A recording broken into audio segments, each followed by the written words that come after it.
जय सिया राम। आपके अपने चैनल धार्मिक कथाएं में एक बार फिर से आप सभी का बहुत बहुत स्वागत है। आज की अपनी इस वीडियो के माध्यम से मैं आप सभी के समक्ष श्रावण मास महात्म्य का 20वां अध्याय प्रस्तुत कर रही हूँ। आशा करती हूँ आप सभी इस पूरी कथा का श्रवण अवश्य करेंगे, तो वीडियो में बने रहें, वीडियो को पूरा देखें और यदि यह वीडियो आपको पसंद आए तो कृपया लाइक करें और यदि आप मेरे चैनल पर नए हैं तो चैनल को सब्सक्राइब करना ना भूलें। साथ ही बेल आइकन को भी प्रेस कर दें ताकि मेरी वीडियोस के नोटिफिकेशन आप सभी को मिलते रहें और कमेंट बॉक्स में भगवान शिव का नाम भी अवश्य लें। श्रावण मास महात्म्य के 20वें अध्याय में त्रयोदशी और चतुर्दशी को किए जाने वाले कृत्यों का वर्णन किया गया है। ईश्वर बोले, हे सनत कुमार, अब मैं आपके समक्ष त्रयोदशी तिथि का कृत्य कहता हूँ। इस दिन 16 उपचारों से कामदेव का पूजन करना चाहिए। अशोक, मालती पुष्प, देवताओं को प्रिय कमल, कौसुंभ तथा बकुल पुष्पों और अन्य प्रकार के भी सुगंधित पुष्पों, रक्त, अक्षत, पीले चंदन, शुभ सुगंधित द्रव्यों तथा पुष्टि प्रदान करने वाले तथा तेज की वृद्धि करने वाले अन्य पदार्थों से पूजन करना चाहिए।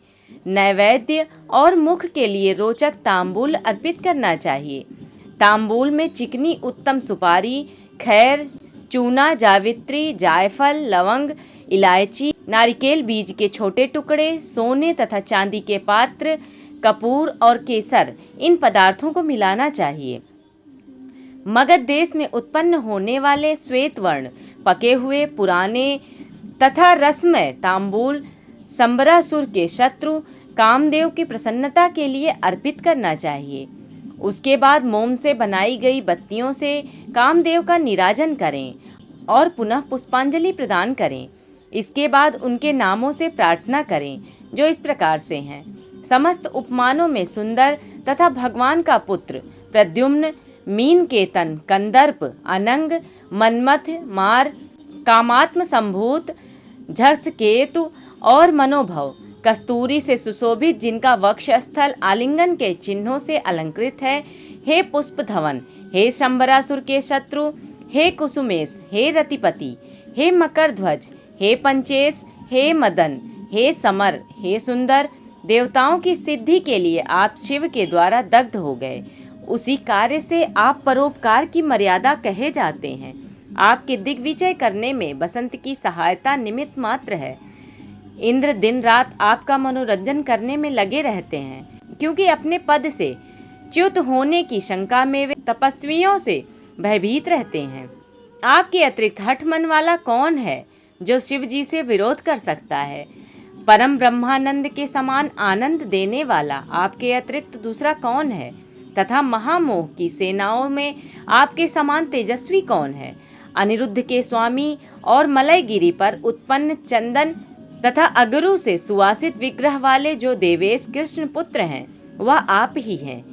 हे शरतकालीन चंद्रमा के उत्तम मित्र, हे जगत की सृष्टि के कारण जगत पर विजय के समय पवन देव आपके सहायक थे।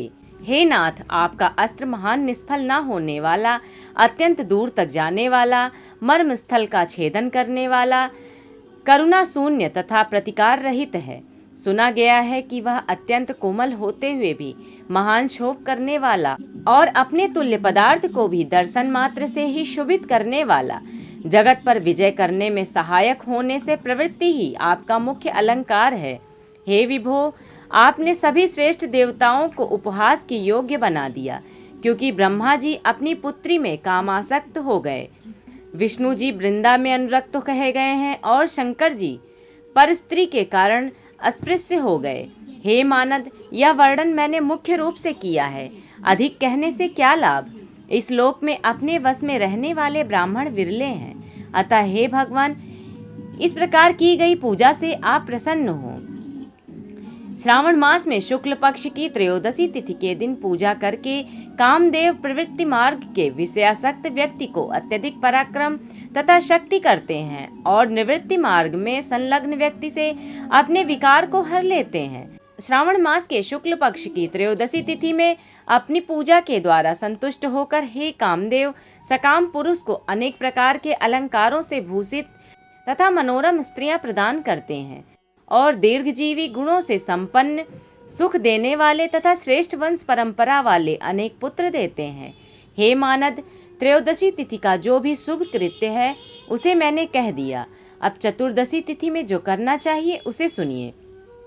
अष्टमी को देवी का पवित्रारोपण करने को मैंने आपसे कहा है।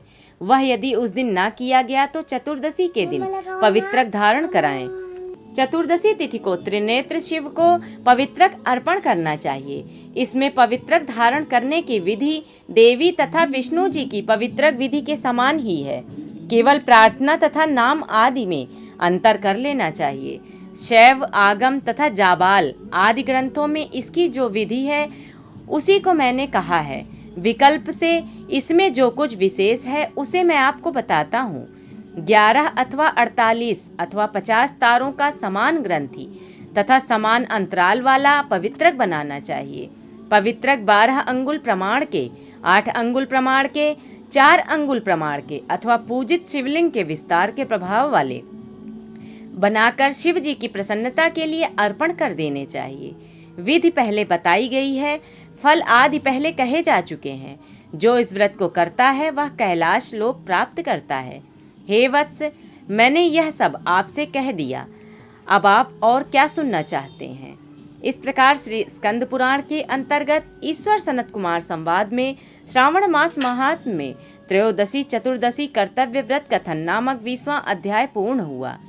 भगवान शिव की कृपा दृष्टि अपने भक्तों पर सदैव बनी रहे, इसी कामना के साथ आज का यह 20वां अध्याय मैं समाप्त कर रही हूँ। आशा करती हूँ आप सभी को यह वीडियो अवश्य ही पसंद आई होगी। यदि पसंद आई हो तो कृपया लाइक करें और कमेंट बॉक्स में भगवान शिव का नाम भी अवश्य लें। धन्यवाद।